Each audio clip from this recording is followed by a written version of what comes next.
El próximo sábado tendrá lugar la tercera edición del Congreso Grandes Profes, organizado por A3 Media y en el que algunos profesores del centro vamos a participar un año más.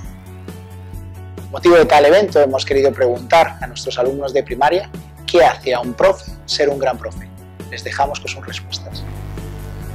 Makes lessons enjoyable and fun for the students. For example, using games, drawings. Para mí, un gran profesor es el profesor que aprende de sus errores, un profesor que tiene mucha tranquilidad y un profesor que se interesa por el trabajo de sus alumnos. Has to know when to be funny or serious.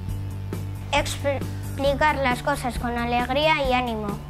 Es lo cariñosos que todos han sido, la paciencia que han tenido y lo bien que me han tratado. Tener paciencia con los niños que más les cuesta aprender.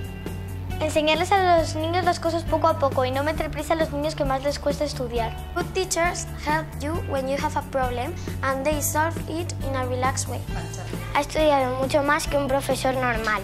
He or she is patient and he or she doesn't punish students all the time. When a teacher is too strict, it can disrupt the class.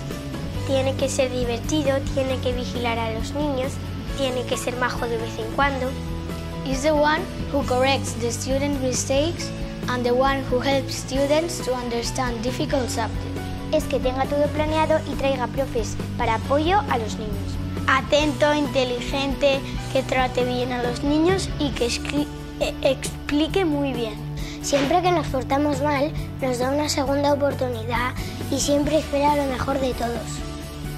Cuando tú no entiendes algo, te lo explica mejor, poniéndote ejemplos como juegos, adivinanzas, música, que se interesen por la clase, por su trabajo y por lo que hago yo.